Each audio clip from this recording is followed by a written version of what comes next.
All right, here's a serious question here from Juan. Yeah. I like this one. It says, just got a PB3000. Do I need a mini DSP, or can I do similar functionality with the SVS app plus a UMIC 1 plus RU plus Odyssey? So my thought is too much math. Yeah, to me it's really hard to duplicate what the mini DSP does. You can take measurements with the UMIC 1. Yes, the SVS app does have certain adjustments, like it has, I think, 3 PEQ adjustments. The mini DSP has like 9 or something like that. So you definitely get a lot more flexibility. You've got time alignment to make sure that the bass is hitting your listening position at the same exact time. To me, that's huge. How well does your AVR do that? That part I don't know. But just being able to physically, like, you can just take a measurement in REW and you can adjust the time alignment and then measure it again. You're like, oh, that's way better. I mean, like you said, the measurements don't lie. You can see it physically. So I think it's just really hard to just replicate what the mini DSP does, but there's definitely a pretty steep learning curve. But good thing there's some great resources out there. I've been referring for a long time. Well, not a long time, but recently a lot of people have been asking about that. And Home Theater Dude no, it was Home Theater Gamer has done a complete series on the mini DSP. Home Theater Gurus has an 1.5 hour single video on it. So there's definitely some good resources. This guy Joe Intel, he made a few things that are pretty all right too. Yeah, I don't know if you ever. But I mean, yours wasn't like a walkthrough of mini DSP, though, right? Yeah, no, you're right. Yeah. So this is a good question though. Like, should he get a mini DSP for the second PB3000, considering you have the SVS app, which is PEQ, Odyssey room correction, which is going to do kind of the same stuff. It's going to do the time alignment. But how good is Odyssey in the bass? Like, I don't think that it has enough filter taps for really good cleanup on the bass. If it were me, I would say everything you can get, but if you don't know how to implement it correctly, then maybe not right now. I think, and that's what Michael was saying, I believe. So I would agree with that. It's got a good learning curve. Well, so and either you got to figure it out, or you pay somebody to do it remotely. And there's definitely some guys out there that'll do that. Cost you about probably $300.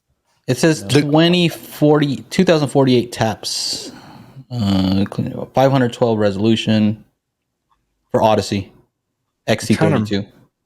Yeah, I can't remember though, like how good it is in the bass frequencies, because a lot of those, I think it's when the same on all of them. You don't have very narrow Q, and you need very narrow Q for bass frequencies to hit. So for example, if you've got like a modal issue, like a peak at like 83 hertz, and it's only right there, and it's very narrow Q, which means that like as soon as it hits 80 hertz to 86 hertz, it goes whoop and shoots through the roof. Yeah. Well, if you want to bring that down without touching the other frequencies that are already fine, you need a very narrow Q. You need a Q of like 10 or 15 or 20. And I don't know that Odyssey has the capability to do something like that. So that's why I would say the mini DSP is $99 or $100 or something like that now. It may be a little bit less or more than that. It's more than that. Okay. Because they got HD is the HD. Okay. I would say if you recommend that. If you've got the money, go ahead and get it and get the mic, because at some point, I promise you will find use for it. Even if you don't realize its full potential now, and the 2x4, you can run both your subs off of that, and you wouldn't want to. That would be ideal. So you can go ahead and correct the bass for both subwoofers. Yeah. And even if you really wanted to, then you're open up to do more later down the line if you needed to. You can go up to 4 on that kind of thing. Paul's got a good thought here. He says use the SVS app. Check it out. See if it's enough for you. If it sounds great, I would still, like Aaron said, I would still at least buy the UMIC 1, UMIC 1, or the UMIC 2. They've got a new version now. Get that so you can at least measure your room and see what it's doing. See how well the SVS app is doing. If you can't fix it and your frequency response is all out of whack, you're going to need something more powerful. Yeah, so I would agree with that. Yeah, the UMIC 1, UMIC whatever. You're definitely going to need that, and that's cheap, and you can use that with REW for free. Yeah, and then you use that in tandem with the app. Start there at least, Yeah. and then you can order the other stuff if you want to later. You can get those from, I mean, they ship from China in just a few days now, or you can get them from Parts Express, and I think Madasound even sells them. Well, look at it from a few different angles too. Is like one thing I would say is the SVS 3000 already has DSP built into that chip. That's the only reason. That's why it's getting so low. You know, for the speaker that size, like that's kind of, I mean, it's already built in. So you got that DSP, and then if you use the app, that's I don't know if it's another layer, or just adjusting their existing DSP on there. I'm not sure how that's working. But then on top of that, then you have Odyssey doing DSP as well. So it's like a lot of DSPs layered over each other.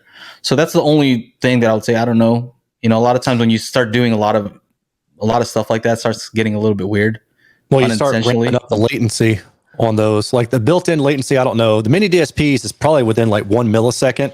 And I mean, most AVRs can easily overcome that. Yeah, I wouldn't worry about that so much because the AVR will account for it. Maybe if you're gaming and that's an issue, then if you want everything in sync, then the AVR will delay the rest of the speakers accordingly. Yeah. So the other thing though about the mini DSP is a lot of people, including the guys at Odyssey, think that you should just combine all the subs and then measure all of them, you know, together. And however that sounds in your listening position, that's, you know, correct for that. I don't know that I necessarily agree with that, because I think that if you can correct each subwoofer for the listening positions, then you can get a more even response in more listening positions. Yeah. You know? Yeah, there's definitely a balance there. I mean, speaking from experience, there's definitely a balance. I mean, you could, depending on placement and your end goal, you know, if you're talking about 1 seat versus 3 seats on the front row versus all 6 seats, you know, if you're talking all 6 seats, then maybe individually EQing each subwoofer, that one maybe gets a little bit more dicey, and you start running into, well, you know, everybody in the same 6 seats isn't going to benefit from each individual EQ. You might as well just throw your hands up in the air, take what you can get. So it really just depends on the end user. I mean, yeah, I could go either way. Personally, if it were me and if a friend was asking, I would say, get the mini DSP, I'll come over and help you set it up. If it's somebody who doesn't know what they're doing, I'd say start with the SBS subwoofer, get the U mic, measure, use that to learn. And then if you got issues that you just cannot fix, then spend the extra money and get the mini DSP, because you'll use it for other things as well. Yeah. And that was kind of my journey. I mean, I started out with the U mic 1. And I'm like, oh, this is, wow. Oh, man, I'm looking at this going, it's not as good as I thought it was. I thought I was having good bass, but I've got certain frequencies that just absolutely suck. You know, they're terrible. And it's like, okay, until you see that, then you don't know that you got a problem, and you don't know what you can do to fix it. And then down the road, it's like, okay, let me see what this mini DSP is all about.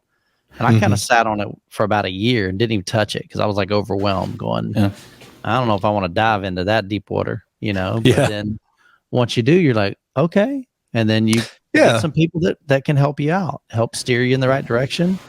You know, it's really not that hard. I mean, once you watch a couple of videos and you kind of, if you just go in and get your hands dirty, play with things a little bit for maybe a couple hours and tinker around with it, then you'll get the hang of it. And then it's like, oh, okay, well, I'm going to change, especially when you have a mic. I mean, it tells you this frequency, and then you just adjust it and bring it down. You're also an engineer, but well, I mean, but I started it. I started somewhere. You know what I mean? Like, I didn't learn this in school. You know, I started out with RTAs, and so when I first got REW, I was like, "What the heck is this?" I'm going to stick with true RTA. And if anybody out there is still using true RTA, let me know. I'd be curious. Then you get the mic and you just graduate. But if you take it in steps, then it's really not that hard, especially with all the information. Well, here's the tricky thing. I think here's the tricky thing, in my opinion, is you can take the measurement. That's pretty easy. You know, taking the measurement correctly, you know, you can mess up on that a little bit. It's the interpretation of what that measurement is and how do you correct? Like, what's the target curve that you want? You know, that's where it gets a little tricky, is like, you can start messing with some of those settings when you go to auto EQ. I forgot what the thing is in REW. But when you go to auto EQ something, if you mess up those settings, that's what you're telling the mini DSP to do.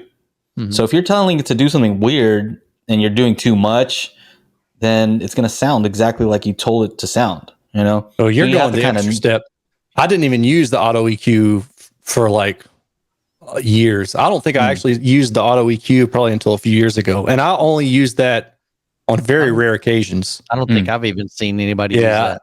The auto EQ thing is it's useful.